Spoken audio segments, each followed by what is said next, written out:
آگے اللہ فرماتا ہے آیت نمبر 6 وابتلوا الیتامی حتی اذا بلغوا النکاح. اب سرپرستوں کو یہ حکم دیا جا رہا ہے کہ بھئی آپ کے جو زیر دست بچے بچیاں یتیم ہیں تو اور ان کا مال و دولت آپ کے قبضے میں ہے، بطور سرپرست امانتاً آپ کے قبضے میں ہے، تو اب ان کی تربیت بھی کرنی ہے آپ نے، کیونکہ جیسے ہی یہ بالغ ہو جائیں گے تو یہ اپنے مال کے مالک بن جائیں گے. تو بالغ ہونے سے پہلے یا بلوغت کی حد کے جب قریب پہنچ رہے ہیں تو اس وقت ان کو تربیت بھی دو کہ مال کو کیسے استعمال کیا جاتا ہے، مال کو کس طرح سے بڑھایا جاتا ہے، کاروبار میں لگا کے یا خرچ کرنے کے طریقہ کار کیا ہوتے ہیں. اللہ پاک فرما رہا ہے وابتلوا الیتامی، اور یتیموں کی سمجھداری کو آزماتے رہو، حتی اذا بلغوا النکاح، یہاں تک کہ جب وہ نکاح کے قابل ہو جائے یعنی بالغ ہو جائے، جب تک وہ بلوغت کی حد کو پہنچتے ہیں ان کی تربیت کرتے رہو. تربیت کرنے کی مختلف طریقے ہو سکتے ہیں. تھوڑا سا مال دے دیں لڑکے کو، یتیم لڑکے کو، کہ یہ 50,000 روپے لو، چھوٹا سا کاروبار کرو، یہ کاروبار میں نے تمہارے لیے سجیسٹ کیا ہے، اس کو کرو. 10,000 روپے دے دیں، اس کو خرچ کیسے کیا جائے گا، اس سے 12,000 کیسے کرو گے، 10 کو 12 کیسے کرو گے، حلال طریقے سے، یہ کر کے دکھاؤ. اس کی تربیت کریں کہ بیٹا یہ اس طرح کرو گے تو مال ضائع نہیں ہوگا، یہ طریقہ کار اختیار کرو، یہ کاروبار کرو. اس طرح مختلف انداز سے مختلف طریقوں سے یتیموں کی تربیت بھی کرنی ہے، تاکہ جب وہ بلوغت کی حد کو پہنچ جائیں، اپنے مال کو اپنے قبضے میں لینے کی صلاحیت جب ان کے اندر آ جائے تو پھر وہ اس کے بعد مال کو ضائع نہ کر دیں، بلکہ وہ اچھے ٹرینڈ ہو چکے ہوں اس وقت تک، تاکہ وہ اپنے مال کو اچھی جگہ پہ خرچ کر کے اس سے فائدہ اٹھا سکیں. اللہ پاک فرما رہا ہے وابتلوا الیتامی حتی اذا بلغوا النکاح، اور یتیموں کو آزماتے رہو مال دے کر یہاں تک کہ وہ بلوغت کی حد کو پہنچ جائیں. فَإِنْ آنَسْتُم مِّنْهُمْ رُشْدًا فَادْفَعُوا إِلَيْهِمْ أَمْوَالَهُمْ، اور اگر تم ان کی سمجھداری کو دیکھ لو، فَإِنْ آنَسْتُم، اگر تم جانچ لو، مِّنْهُمْ ان میں، رُشْدًا سمجھداری،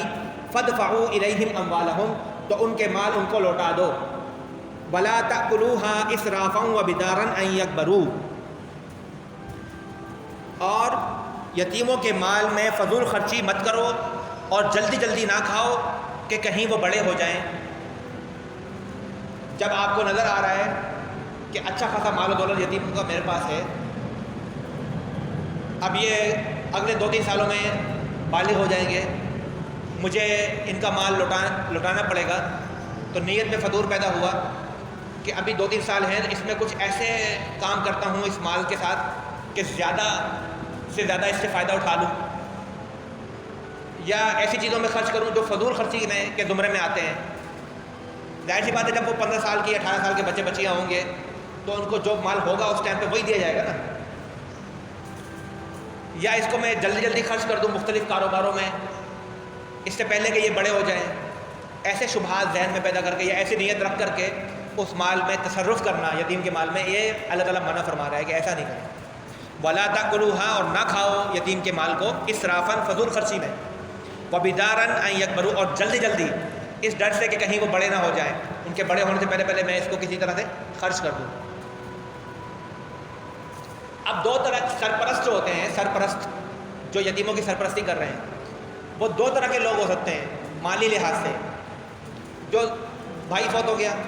اس کے یتیم بچے بچیاں ہیں، چھوٹا بھائی ہے جو زندہ ہے، حیات ہے، اس نے اپنے بھتیجے بھتیجیوں کو اپنی کفالت میں لے لیا.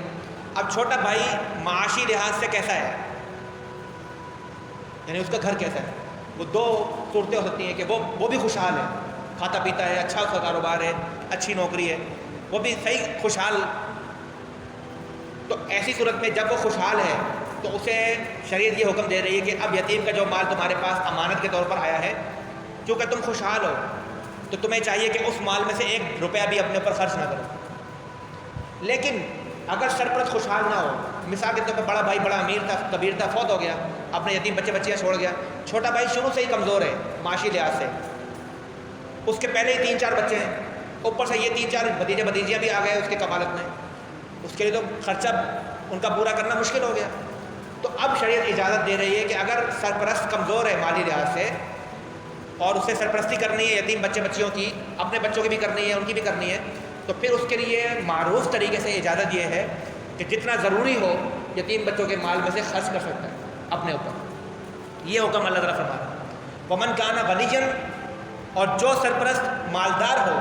فلیستعفف، اسے چاہیے کہ وہ یتیموں کے مال میں در اندازی نہ کرے، اس سے عفو درگزر کرے. ومن کان فقیرا، اور جو سرپرست خود فقیر ہو، فلیأکل بالمعروف، تو وہ کھا سکتا ہے معروف طریقے کے مطابق. معروف طریقے کے مطابق کا مطلب یہ ہے کہ جتنی ضرورت ہو اتنا ہی، ایسا نہیں کہ عیاشیاں شروع کر دے یتیم کے مال میں.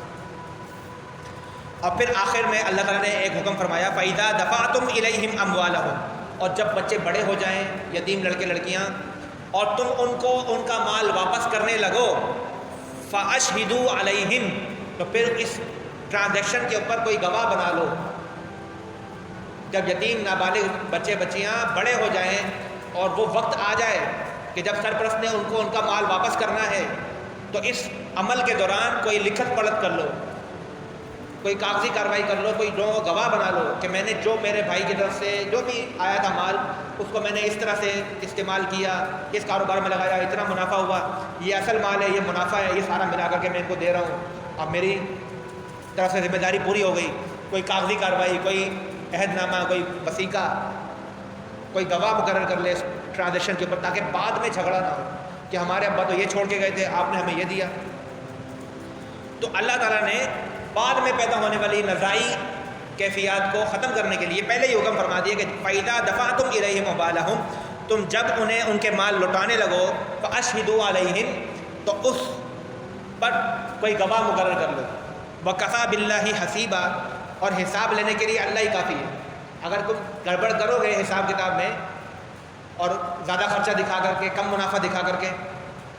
یتیم کے مال میں خرد برد کرنے کی کوشش کرو گے کہ خرچے زیادہ ہو گئے تھے، منافع کم ہوا تھا، یہ ہوا تھا، وہ ہوا تھا، ان کو دھوکہ دے دو گے، لیکن اللہ تعالیٰ کو دھوکہ نہیں دے سکتے. وَكَفَى بِاللَّهِ حَسِيبًا، اللہ تعالیٰ حساب لینے کے لیے کافی ہے.